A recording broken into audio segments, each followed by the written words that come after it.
Hey everyone, and welcome back to day 4 of Money Matters. We're super excited to be talking about Adulting 101. This is essentially the 10 moves that you should be making in your 20s to set yourself up for financial freedom later in life. So, as many of you know, money is a really important topic for everyone, but really to hit your life's goals, you need to have a plan, and the same thing for your money. You need a roadmap.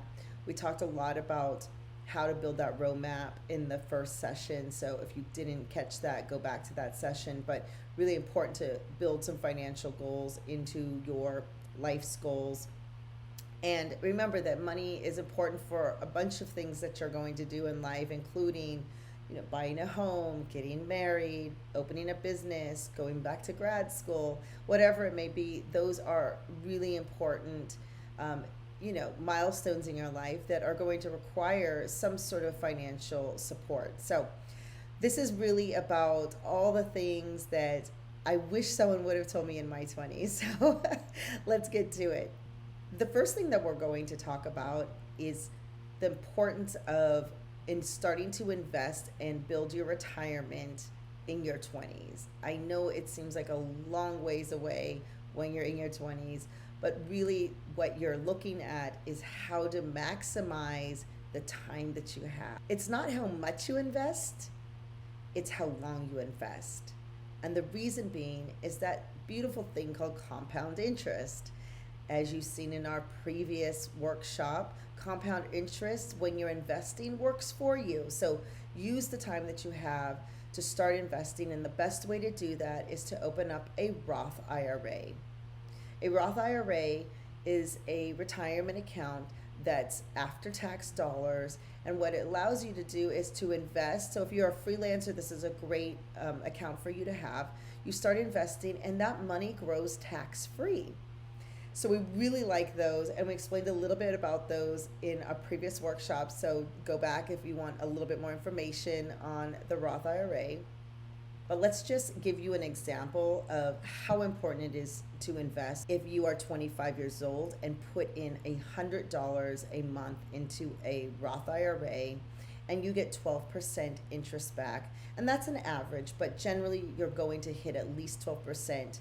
And if you do that over the next 40 years or until you're 65 in retirement, you're going to have close to $1 million.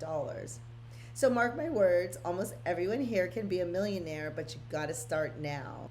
So hopefully you'll have a great first job out of college, and one of the things that they're going to offer you is a 401k plan. It's a retirement plan, and that money is taken out of your check, so it's pre-taxed, which means it also lowers your tax bill, which becomes more important as you make more money. But initially, what you want to be doing is putting a certain amount, hopefully that's 10%. If you can make it 15% of your salary, you want to go towards your 401k. The other thing that's really important, and you need to ask your employer, is if they have a match. A match is essentially free money from your employer. So an employer match is essentially this. It's free money that your employer will give to you based on how much you are putting aside and putting into your 401k. So, for example, if you put 10% of your salary or your payroll into your 401k, and your job offers a 50% match, then they're going to match 5%. That is free money, 5% that they will put in and contribute to your 401k. So make sure that you are contributing enough to maximize that match, and ask your employer when you're getting hired, do you have a 401k? Is there a match? Because those are important employee benefits. So if you have two jobs in front of you and you're thinking about where to go, and one of them offers a 401k with a match, that might be the better job for you to take. Also remember that when you change jobs, because as a millennial, as someone who's in the new economy, most likely you're going to have several jobs over the course of the next 10 to 15 years. Remember that you also want to roll over those 401ks as you leave your job. And so this can get a little confusing, but essentially, when you leave a job, you are no longer able to contribute to that 401k. Now, you can leave it there, and if the benefits are good, then go ahead and leave it there. But most times, people want to roll that over. It essentially means that you're going to be putting it into a new account that you will manage. There are many options for that, and we have those resources below. As always, we're going to help guide you to make the right decision for a rollover.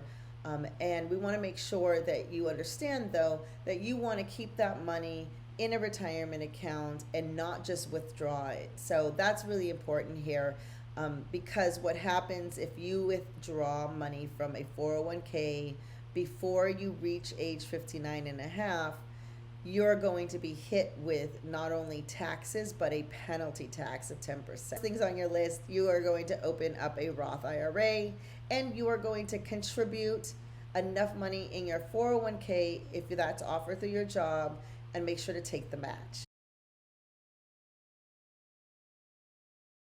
So budgeting is like any habit, and you have to do it enough times so that it just becomes part of your sort of money management. And using the 50-20-30 plan is going to help you manage your money and to figure out, am I overspending in some areas, am I underspending in, or undersaving in others. It's a really easy formula to apply to any income. Two things on budgeting: you want to make sure that you are looking at your spending. So we've already suggested a couple of apps where you can do that. I mean, you could just download all of your bank account statements and your credit card statements, but there's a bunch of apps like Mint and Clarity Money that will help you essentially import all of your expenses and then categorize them. And again, if you use the 50-20-30 plan, it's very easy to put those expenses into those three categories to make sure that you're staying on track. I used to spend a lot of money at places like Target, and I decided at some point that I'm no longer going to go in those stores and shop freehand because I was just spending too much money. So now when I need something that's very specific to a place like Target or a Walmart, what I'm going to do is I'm going to go online. I was someone that would easily walk into a store for one thing and then walk out with 10 things that I didn't necessarily need. Looking at your budget allows you to see where you're spending that money. This is really important because at the end of the day, those $5, $10, even $15, you're going out every Friday, you're having drinks, or you're going to dinner, those things add up. If you have lunch every day outside of your home, that's generally about $10 a day. Those things add up, and sooner or later you're going to hit $500, $1,000, and that's a vacation. That's money in your Roth IRA. That's money in your emergency savings. That's money that you could be investing, that could be making money. So you really want to be thinking about prioritizing where you spend your money. Next, let's talk about savings, and in particular, an emergency savings. We had suggested in the prior workshop that you should start with $1,000 savings goal. So give yourself a period of time in which to work backwards to start saving $1,000, and you're going to put it into an emergency savings account. Hopefully that's a high yield savings account, which is essentially just a savings account that offers some type of interest. We have a couple of suggestions and recommendations for some accounts that offer 3% right now. So that's a good deal, and that's somewhere that you want to put that money in case you need to pay something in an emergency. Starting with $1,000 is really doable, and I think within 3 to 6 months most people can find that money in their budget and start putting that aside. Additional tip for ensuring that you are meeting your emergency savings goals is to put your emergency savings contribution on auto pay. So you're essentially paying yourself. There are lots of features now in most digital banks that allow you to turn that on to move money over into your emergency savings. And so that is the best way to do that. There's also a lot of features on things like Acorn that will allow you to contribute additional money to your 401k or to your Roth by rounding up dollars. So if you spend 57 cents, you can round that up to a dollar, and the extra change is going to be put towards a Roth IRA or an investment account. So we have some suggestions for that as well. The other thing I want to mention about budgeting is be aware of lifestyle creep. For so many of you, you're going to get a great job outside, when you graduate, and you're going to be very excited for the first time you're going to be making money, receiving that check every 2 weeks, and it's going to feel great, and you're going to feel like you can go out and spend money and you can buy things because your account's going to be replenished in 2 weeks. And that may be true, but what you need to be doing is really watching those costs. Just because you can buy $200 sneakers doesn't mean you should buy them.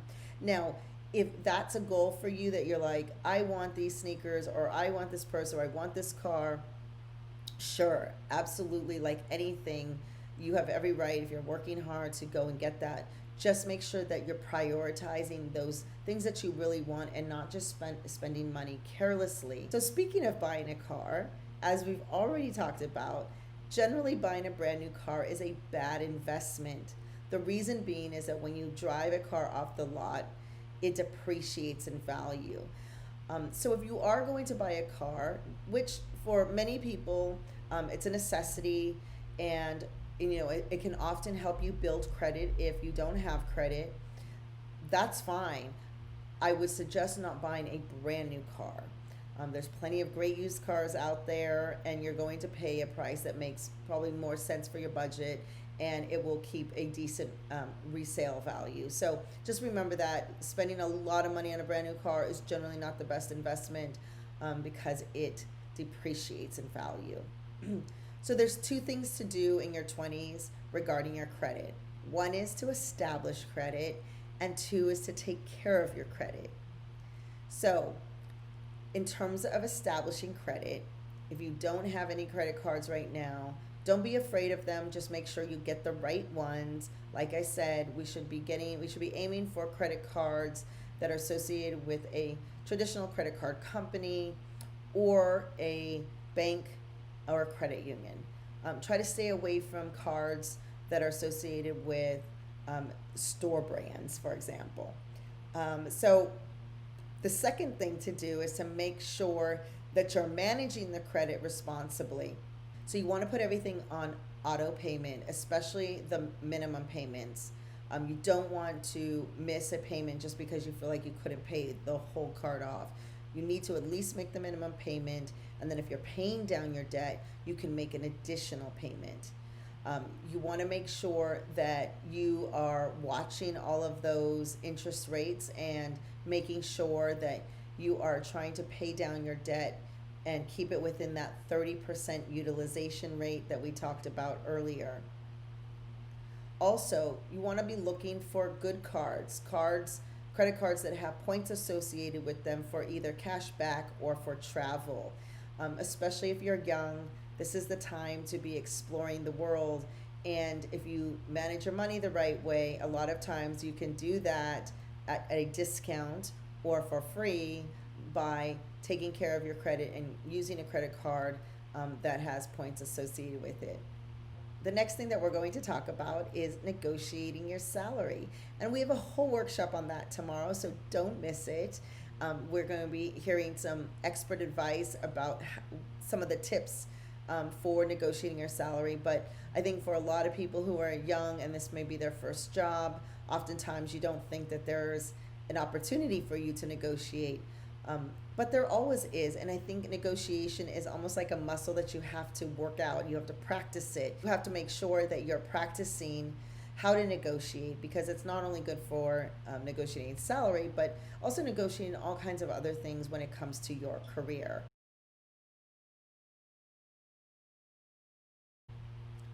So the next thing we're going to talk about is taxes. And I know that sounds like a scary thing for so many people. And usually most people go and get their taxes done and they don't even think about it, and they get money back and they're excited. So let me tell you a couple of things. One, for most people, your taxes are actually quite simple. If you don't have a business, if you don't have children, if you're single, your tax form is going to be pretty straightforward. And it's actually something you can probably do. And I would suggest doing your taxes at least once or twice. It's just a good way to understand the tax system, and to understand how, what are some of the tax credits that are available and what are write-offs. And so you can do a lot of that on your own. There's lots of good programs and software available. I know it feels good when you get a return because it's money you think that you didn't have, but actually it's your money. So what you've essentially done when you're getting a tax return, is lending the government money for free. So, because they're just giving it back to you. That's what's happening in when you get a tax return. It's an overpayment, so you actually paid more than your share of taxes, and they're giving it back to you. So, a good way to think about this is, how do I not lend the government money for free and actually use that money, invest it, put it towards my emergency savings or my 401k, and get less back at the end of the year? One of the things that you can be doing is to look at the tax. So, for everyone, it's not a bad idea actually to take a look at the yearly tax scale and to see where you land on that. And essentially, um, our taxes are broken up. So people are taxed essentially based on their income, and depending on their income, they fall into a certain tax bracket. You can easily look that up. So if you know you make $35,000 a year and you want to take a look at how much taxes that you're supposed to be paying for that year, you can look that up. And then if you need to make any adjustments to your taxes with your HR, you can do that. Because again, remember, you don't necessarily want to get a tax refund because you could be putting that money to work when you get it instead of getting it at the end of the year.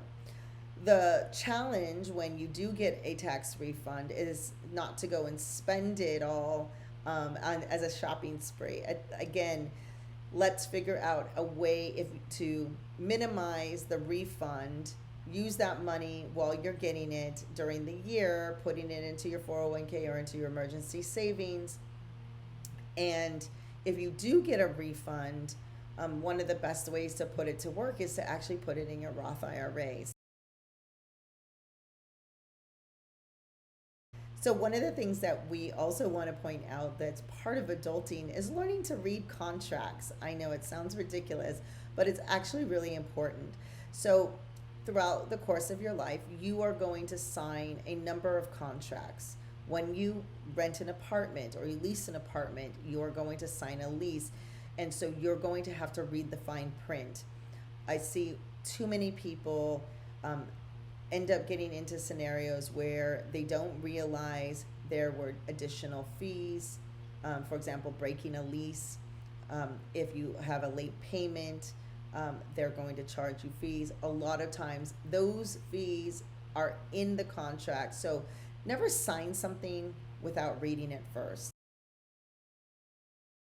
So, the last couple of things that we're going to talk about actually have to do with a money mindset. Obviously, we have talked a lot about having a plan, having goals, and then structuring your money habits around those goals, right? Budgeting, savings, investing, those are really important. But there's a couple of other things that I think we don't talk about that have nothing to do with how you spend your money, but how you think about your money. So, one of them is having no shame in the money game. Ask questions. It is your money, and I see way too often people feeling some kind of way about not having enough money or not being honest about their money situation, and it gets them in a lot of trouble. So, learn how to have conversations about money and learn how to ask questions about your money or things that you don't understand that are related, because you're just going to become smarter. And at the end of the day, you work really hard for your money, so you want to make sure that you really understand how you're managing it, where it's going, how it's being used, etc. So the other thing is in the same vein of communication is that you want to learn how to talk about money with your friends, your family, and your SO. A lot of people end up living together and they've never had the conversation about money. You don't want to enter a relationship and not have the money conversation. Everyone thinks they're on the same page about money until they're not. So you want to have those conversations, especially around goals, around retirement, about things that you want to do with your money in the future. If you and your partner are not on the same page around that, it can get very complicated very quickly. Thanks for joining us today. We hope you got a lot out of this workshop, and hopefully, we've given you enough information to really build a strong financial foundation. Join us tomorrow as we talk about negotiating your first job.